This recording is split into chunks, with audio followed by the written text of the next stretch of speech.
Hak angket ini kan sebetulnya salah satu saja dari hak yang dimiliki DPR, yang aturannya sudah sangat jelas, yang nanti di sini ada pakar-pakar hukum yang mungkin lebih bisa menjelaskan lebih detail. Saya ingin masuk ke substansinya saja, Bang Karni, bahwa berbeda dengan pemilu-pemilu sebelumnya, menurut hemat saya dalam pemilu 2024 ini, isu pelanggaran-pelanggaran atau potensi atau dugaan pelanggaran yang dilakukan oleh penyelenggara negara itu amat sangat besar. Dan itu menjadi diskusi publik berbulan-bulan.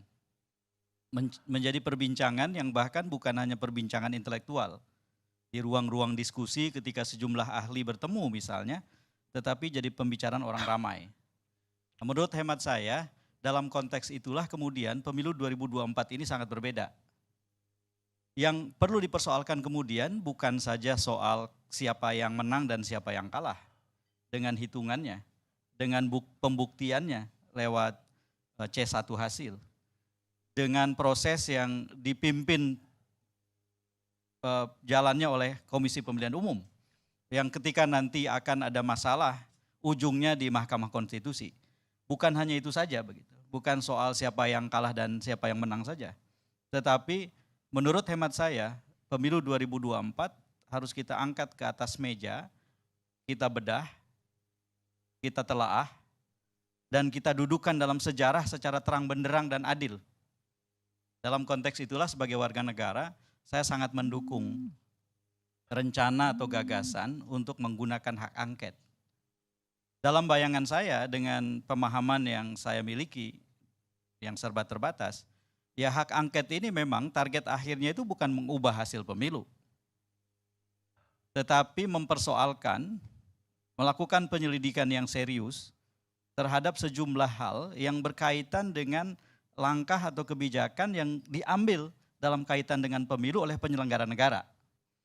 Dan itu bisa dimulai dari misalnya mempertanyakan soal bantuan-bantuan sosial dalam beragam jenis yang difasilitasi oleh anggaran yang luar biasa besar. Yang kalau dibandingkan dengan pemilu tahun 2019 misalnya, kenaikannya kan gila-gilaan gitu. Dari di bawah 200 triliun selama 2018 sampai 2019, itulah dana anggaran pembangunan dan dana APBN untuk bantuan-bantuan sosial waktu itu menjadi lebih dari 560 triliun untuk 2023-2024 begitu. Nah, ini bisa diangkat ke permukaan, apalagi kemudian bukan hanya soal besaran yang jadi masalah, tetapi yang jadi masalah adalah personalisasi, dugaan personalisasi.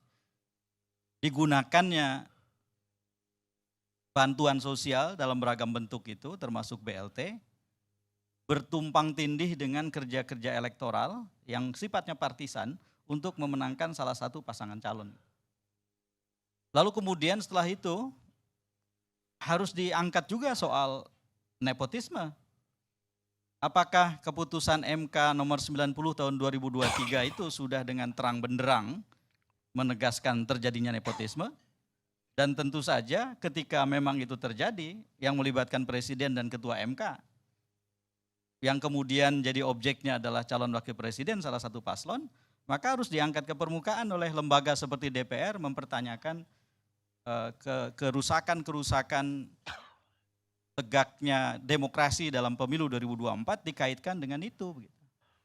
Lalu kemudian mobilisasi aparatur yang juga menjadi dugaan, sehingga kepolisian, TNI, birokrasi, dan lain-lain itu kemudian menjadi bagian dari isi dari hak angket itu.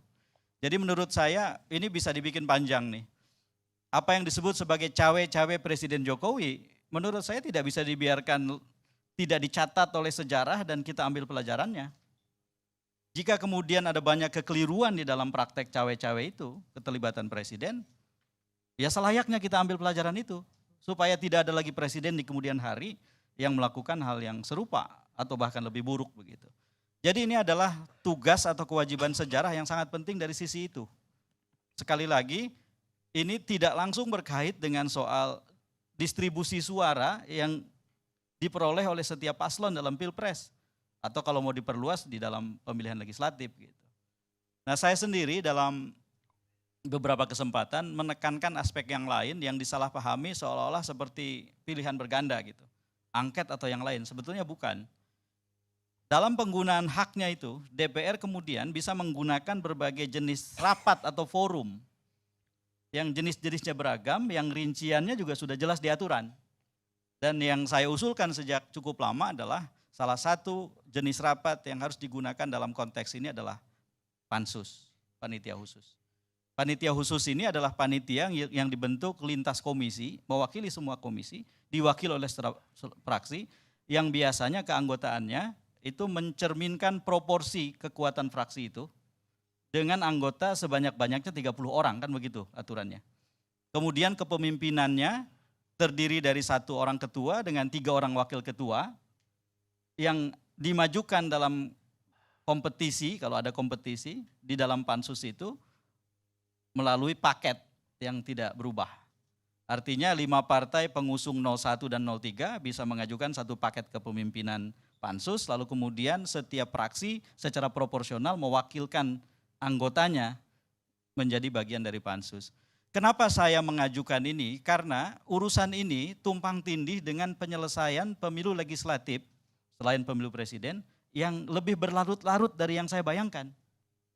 Kekisruhan yang terjadi di Sirekap, kemudian dugaan-dugaan orang tentang ketidaksinkronan antara C1 hasil dengan data numerik yang ditampilkan di KPU lewat Sirekap dan lain-lain, itu sekarang ini kan jadi persoalan yang sangat serius yang membuat akhirnya kita tahu dan sudah dikonfirmasi oleh KPU bahwa ini akan lebih lambat dari yang semestinya, dari yang dirancang.